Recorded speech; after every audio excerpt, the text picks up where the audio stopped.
चमेली अंदर खड़ी रसोई में रोटी बेल रही थी। हाँ, क्या हुआ? पापा खिलौने लेकर कब आएंगे? कितनी देर से बाजार गए हुए हैं। किट्टू आने वाला है। अरे आ जाएंगे। तभी पीछे से लक्ष्मी के पापा हाथ में खिलौनों का एक बड़ा सा थैला लिए अंदर आ जाते हैं। कहाँ रह गए थे पापा आप? अरे आ गया भाई, आ गया। क्यों शोर मचा रही हो? तो किट्टू अभी आता ही होगा। आते ही बोलेगा मुझे, मौसी मेरे नए खिलौने कहाँ हैं? और नहीं दिखे ना तो हल्ला मचा देगा। तभी गेट खटखटाने की आवाज आई।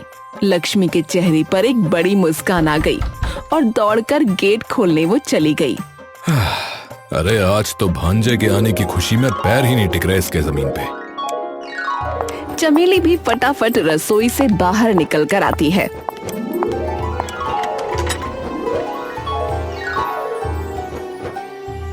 किट्टू, मेरा बच्चा किट्टू।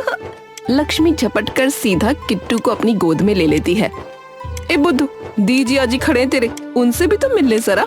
सीधा चिपट गई इसके। अरे हाँ जिया जी नमस्ते। दी नमस्ते। अरे कोई नहीं, तुम इसी के साथ खेल लो। सुबह से पूछ पूछ के इसने हमारे कान में दर्द कर दिया कि कब जाएंगे मौसी के पास, कब जाएंगे मौसी के पास। लो अब पहुंच गए। सही में। अरे बेटा आप लोग अंदर तो आओ। प्रीति और अमित अंदर आकर बैठ जाते हैं। लक्ष्मी ला इसे मुझे दे दे और तू पानी पकड़ा अपनी दीदी जिया जी को और फिर चाय चढ़ा दियो। माँ आप बना लो ना, मुझे इसके साथ खेलने दो। वैसे भी इतने दिनों बाद आया है। अरे बाद में खेल लेना। अरे एक हफ्ते तेरे ही पास है ये, जितना मर्जी उतना खेल लेना इसके साथ। ये सुनते ही लक्ष्मी एकदम खुशी से उछल पड़ी। सच में? हाँ तो तू रुकने आई है? नहीं माँ, असल में वो मैं और अमित वैष्णो देवी जा रहे हैं एक हफ्ते के लिए, तो सोचा इसे यहीं छोड़ देते हैं, क्योंकि वहाँ तो ये परेशान हो जाएगा, चढ़ाई वगैरह में थक जाएगा ना, और घर में माँ बापू से संभाला नहीं जाएगा इसे इतने दिन तक। तो अरे वाह किट्टू, सुना तूने? तू अब मौसी के साथ ही रहेगा एक हफ्ता। खूब सारी खेली खेली करेंगे। बहुत सारी। अरे अच्छा, अब अगर संतुष्ट हो गई हो तो चाय बना ले जरा। हाँ अब आप बेशक ले लो इसे।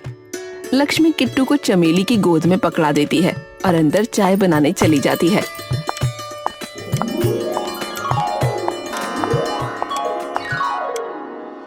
बेटा पर एकदम से कैसे बना लिया वैष्णो देवी का प्रोग्राम? अरे माँ, अमित के दोस्त है ना, वो हर साल यात्रा के लिए लेकर जाते हैं वैष्णो देवी। इस बार उन्होंने अमित से भी पूछ लिया और इन्होंने हाँ बोल दिया। और जब माता का बुलावा हो तो कैसे मना कर सकते हैं। सही बात है बेटा, बिल्कुल जाओ और माता का आशीर्वाद लेकर आओ। हैं दीदी, पर आपने इसे यहाँ छोड़ के बहुत बढ़िया किया। हाँ वो तो ठीक है, पर अब तेरी जिम्मेदारी है इसकी, कहीं माँ पापा के पल्ले छोड़कर निकल जाए। हाय दीदी, ऐसा क्यों बोल रही हो? अरे अब ये पूरा शैतान हो गया है तो बहुत भगाएगा अपने पीछे तुझे। पूरा दिन पीछा नहीं छोड़ने वाला, और माँ पापा तो पूरा दिन इसके पीछे भाग नहीं सकते, तो तुझे ही ख्याल रखना पड़ेगा। अरे बेफिक्र हो जाओ, मैं पूरा ध्यान रखूंगी इसका, कुछ नहीं होने दूंगी इसे। वैसे दीदी आप लोग निकलोगे कब? कल शाम की बस है 6 बजे की, तो 4 बजे निकल जाएंगे यहाँ से। अच्छा चलो ध्यान से जाना, और मैं अपनी शॉल वगैरह भी रख दूं, वहाँ ज्यादा ठंड हुई तो। नहीं नहीं माँ, मैंने सब रख लिया है।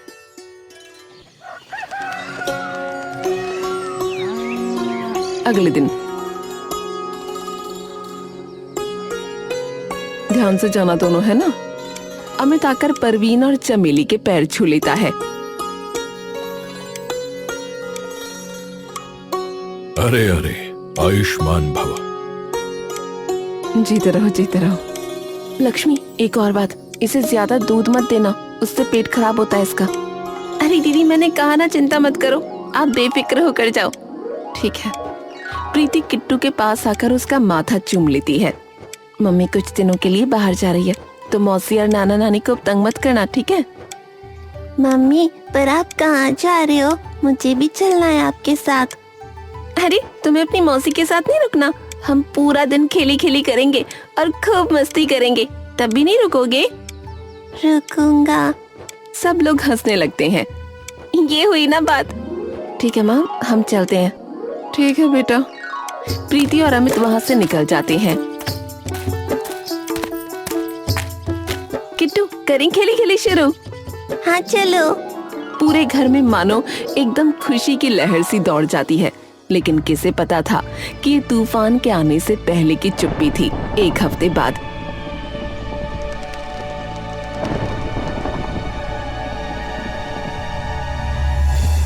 किट्टू, कल तो मम्मी पापा आने वाले हैं। नहीं, मुझे मौसी के पास ही रहना है। अरे मेरा प्यारा बच्चा। अच्छा चलो, अभी सोने का वक्त हो गया है, ठीक है? चमेली और लक्ष्मी किट्टू को लेकर सीधा सोने चले जाते हैं। आधी रात ढली थी कि तभी जोर से घर का फोन बजने की आवाज आती है। इतनी रात में किसका फोन आया है? लक्ष्मी उठकर बाहर जाती है और फोन उठाती है। चमेली आराम से सो रही थी कि तभी लक्ष्मी के जोर से चिल्लाने की आवाज आती है। माँ, पापा, माँ! चमेली और परवीन एकदम से उठकर दौड़ते हुए उसके पास आते हैं और जाते ही देखते हैं कि लक्ष्मी फोन लिए जमीन पर बैठी आंखों में आंसू लिए कांप रही है। अरे लक्ष्मी, अरे क्या हुआ बेटी, क्या हुआ? रो क्यों रही हो? लक्ष्मी थोड़ी देर तक कांपती हुई बस एकटक परवीन और चमेली की ओर देखती रहती है। बेटी, क्या हुआ है, बताना। लक्ष्मी कांपते हाथों से वो फोन परवीन को पकड़ा देती है। हाँ, हेलो हेलो हेलो, हम आयुष्मान अस्पताल से बात कर रहे हैं। क्या प्रीति अमित की फैमिली से बात कर रहे हैं? हाँ हाँ, जी जी, बोलिए, बताइए।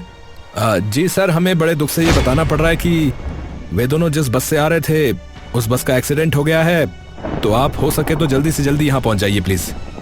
परवीन ये सुनते ही थरथरा जाता है। सर आप पता लिख लीजिए और जितनी जल्दी हो सके उतनी जल्दी यहाँ आ जाइए। अब हाँ, ठीक है भैया। परवीन अस्पताल का पता एक कागज पर लिखता है और खौफ भरी निगाहों से लक्ष्मी की ओर देखता है। क्या हुआ, मुझे भी तो कुछ बताओ। अरे वो अस्पताल से फोन था कि अमित और प्रीति का आते हुए एक्सीडेंट हो गया है, तो वहाँ आने के लिए बोल रहे हैं। चमेली अपना सर पकड़कर नीचे गिर जाती है। हे राम, नहीं नहीं नहीं नहीं, ये नहीं हो सकता। अरे अभी इसका वक्त नहीं है, हमें जल्दी वहाँ पहुँचना होगा। लक्ष्मी बेटी, तू यहीं किट्टू के साथ रहे, हम देख कर आते हैं कि क्या हुआ है। अरे तुम जल्दी उठो, चलो जल्दी। परवीन और चमेली तुरंत वहां से निकल जाते हैं।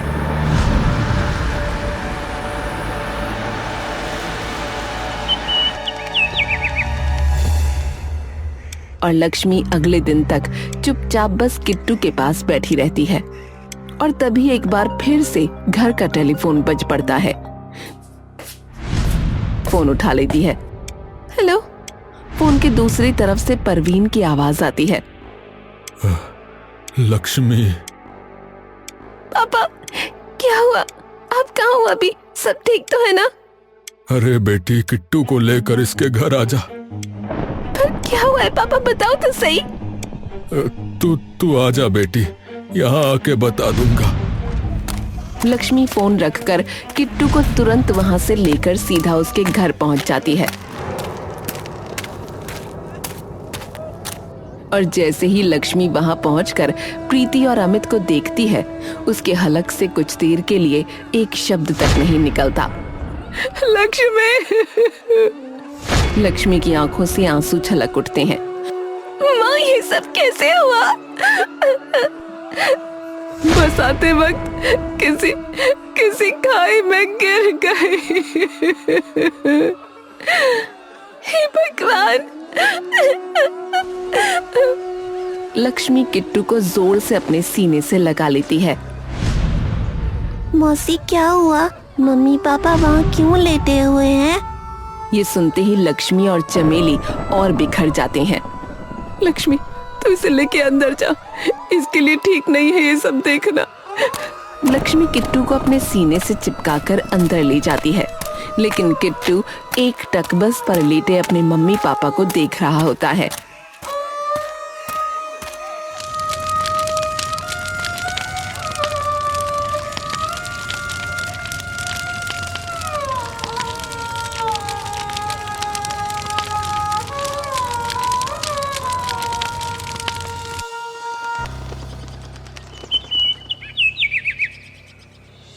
प्रीति और अमित का अंतिम संस्कार करने के बाद अमित के माता पिता और प्रीति के माँ पिता एक साथ बैठे होते हैं। हमारी तो उम्र हो चली है और अमित के अलावा हमारी कोई औलाद भी नहीं है जो किट्टू की देखभाल करे। किसे पता था कि इतनी कम उम्र में इसे ऐसा दुख देखना पड़ जाएगा, पर अब हमें पालना ही पड़ेगा इसे, और कोई चारा तो है ही नहीं। तभी लक्ष्मी वहां आ जाती है। मौसी जी, अगर मैं आप दोनों से एक चीज मांगू तो दोगे? क्या बेटी? किट्टू को मुझे दे दो, मैं अपनी झोली फैलाती हूँ आपके आगे। अरे लक्ष्मी बेटी नहीं। हाँ पापा, कुछ भी हो जाए पर मैं किट्टू की जिंदगी खराब नहीं होने दूंगी। मौसी, आप मेरा भरोसा करिए, उसकी माँ जितना प्यार करूंगी उसे, और बिल्कुल उसी की तरह ध्यान रखूंगी उसका, कोई कमी नहीं आने दूंगी। बेटी, पर तेरी पढ़ाई का क्या होगा? और तेरे ब्याह में भी 100 दिक्कतें आएंगी। आएंगी तो आए माँ, मैं मर जाऊंगी पर किट्टू को अकेला नहीं छोड़ूंगी। अरे भगवान तुझे खूब लंबी उम्र दे बेटी, खूब लंबी उम्र दे। लक्ष्मी अब किट्टू को हमेशा के लिए अपने साथ अपने घर ले आती है।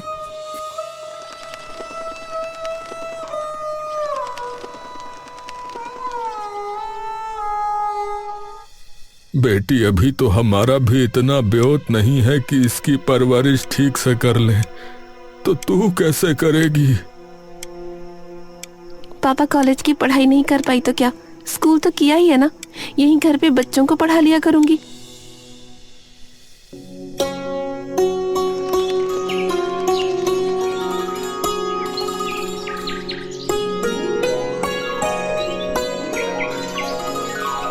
ए मेरे राजा बेटा, उठ जा, स्कूल का वक्त हो गया है ना।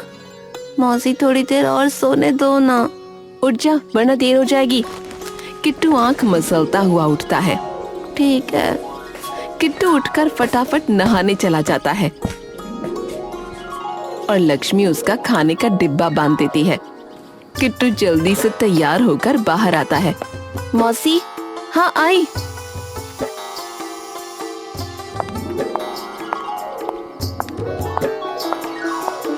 लक्ष्मी किट्टू के सामने दूध लाकर रख देती है।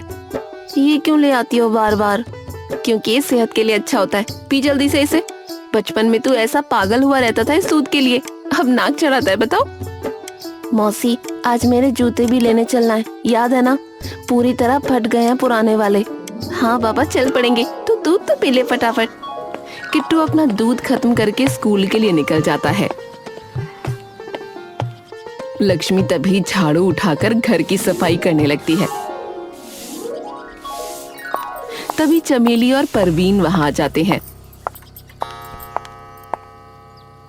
लक्ष्मी बेटी, तू किस मिट्टी की बनी है? पूरे 10 साल हो गए तुझे, ना कभी अपने लिए कुछ मांगा, ना कुछ अपने लिए किया। सब कुछ किया तो बस किट्टू के लिए। बेटा, थोड़ी अपनी भी सोच, उम्र निकलती जा रही है तेरे ब्याह की, और जो भी देखने आता है वो किट्टू की बात सुन के वैसे ही मना कर देता है। माँ, किट्टू भले ही मुझे मौसी बुलाता हो, पर मैं उसकी माँ हूँ और मेरे लिए किट्टू से बढ़कर कुछ नहीं है और ना कुछ होगा, चाहे कुछ भी हो जाए। परवीन और चमेली चुपचाप वहां खड़े लक्ष्मी की ओर देखते रहते हैं।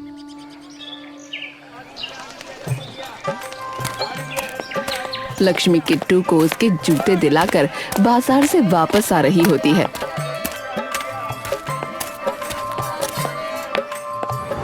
अरे ये तो वही है ना, चमेली की छोटी छोरी। हाँ, लगता है अभी तक ना हुआ इसका ब्याह। बताओ, घर वालों को भी शर्म ना आती, इतनी बड़ी कुंवारी लड़की घर पे बिठा रखी है। वहीं दूसरी ओर खड़े कुछ मर्द भी उस पर ताने कसने लगते हैं। अरे ऊपर से बिन ब्याह के ये छोरा भी पाल रखा है अपनी बहन का। हाँ, सही बात है, ऐसी से करेगा भी कौन शादी भला। लक्ष्मी तुरंत किट्टू को लेकर वहां से सीधा घर आ जाती है।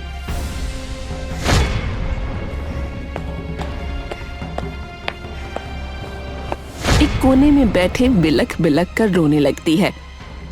मुझे तो सभी लोग ऐसे बोलते हैं जैसे इनके साथ कुछ गलत किया हो मैंने। तभी किट्टू उस कमरे में आ जाता है।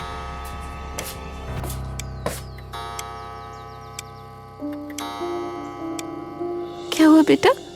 किट्टू चुपचाप आकर लक्ष्मी के पास बैठ जाता है। मौसी, आपको बुरा लगा ना उनकी बातों का? अरे वो तो पागल है, ऐसे ही बोलते रहते हैं। मौसी एक बात पूछूं? हाँ? क्या आप सच में परेशान हो मेरी वजह से? ये क्या बोल रहा है किट्टू? मौसी मैं वादा करता हूँ मैं आपको कभी परेशान नहीं करूँगा, बस आप मुझे छोड़ के मत जाना कभी। लक्ष्मी की आंखों से गुच्छों में आंसू फूट पड़ते हैं और लक्ष्मी किट्टू को अपने सीने से चिपका लेती है। कभी नहीं जाऊंगी तुझे छोड़ के, कभी नहीं। कई सालों बाद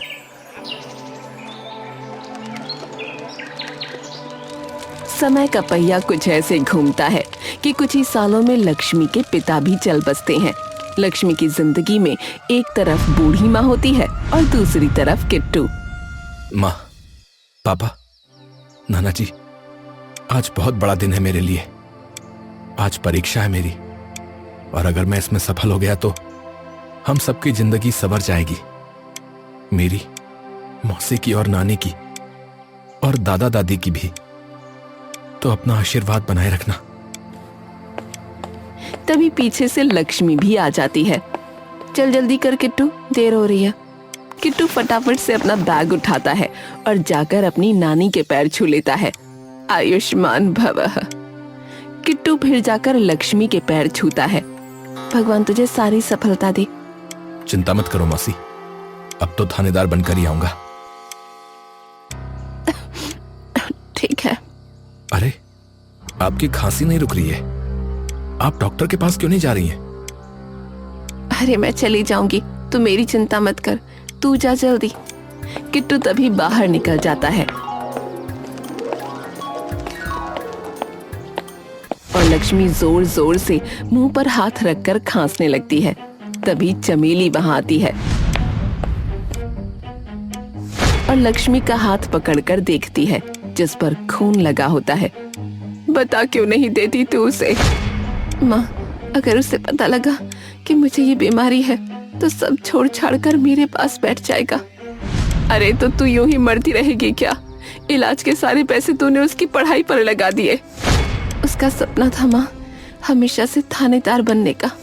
हमेशा कहता था, मौसी मैं जब थानेदार बनूंगा तब तुम्हें कोई कुछ नहीं कहेगा। तो अगर उसकी कामयाबी की कीमत मेरी जान है तो वही सही। चमेली हमेशा की तरह अपनी बेटी की हिम्मत देखकर चुपचाप खड़ी रही।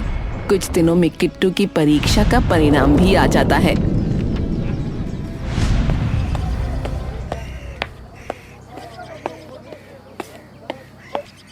मौसी, नानी, दोनों बाहर आते हैं। क्या हो गया? मौसी, मैं पास हो गया, मैं पास हो गया।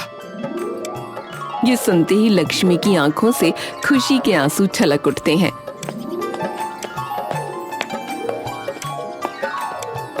शाबाश, शाबाश। तो मतलब तू बन गया इंस्पेक्टर? अभी तो नहीं बना नानी, पहले ट्रेनिंग होगी मेरी। तो 6 महीने के लिए दिल्ली रहना पड़ेगा, पुलिस एकेडमी में। अगले हफ्ते ही जाना है। 6 महीने? कोई नहीं, तू आराम से जा।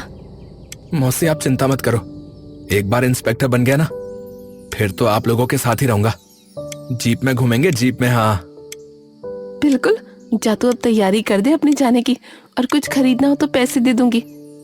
कोई नहीं, चलो मैं अपने दोस्तों को बता के आता हूँ। किट्टू तभी बाहर निकल जाता है।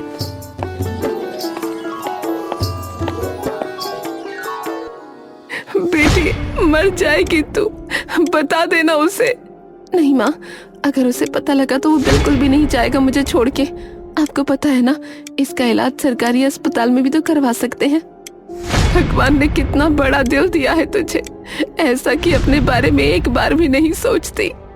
किट्टू अगले हफ्ते ही दिल्ली के लिए निकल जाता है और वहीं दूसरी ओर लक्ष्मी भी सरकारी अस्पताल में अपना इलाज कराने चली जाती है। देखिए, खून में इन्फेक्शन बहुत ज्यादा बढ़ चुका है। अगर हम अब ऑपरेशन भी करेंगे तो उसमें भी खतरा है बहुत। तो आप किसी और अस्पताल में दिखा सकती हैं, लेकिन मुझे नहीं लगता कि वो भी आपकी कोई सहायता कर पाएंगे।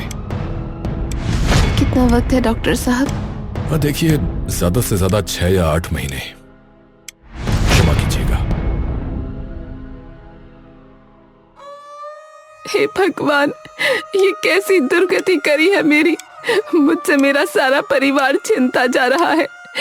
एक एक करके सब जा रहे हैं। लक्ष्मी चुपचाप अपनी हिम्मत के टुकड़े बटोर कर, चलो माँ, कोई नहीं, चलो।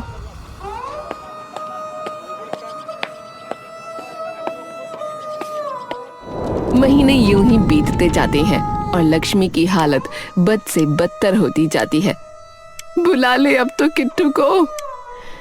नहीं माँ, वैसे भी वो बस कुछ हफ्तों में आने ही वाला है, और भरोसा करो मेरा, किट्टू को बिना पुलिस की वर्दी में देखे मैं कहीं नहीं जाऊंगी। तू पागल है, बिल्कुल पागल।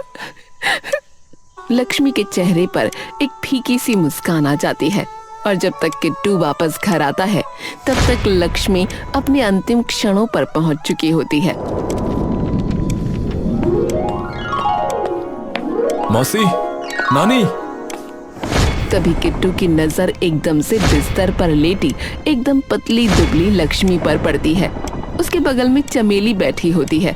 चमेली जैसे ही किट्टू की ओर देखती है, वो अपने आप को रोक नहीं पाती और फूट फूट कर रो पड़ती है। अपनी मौसी की ऐसी हालत देखकर किट्टू एकदम से कांप जाता है।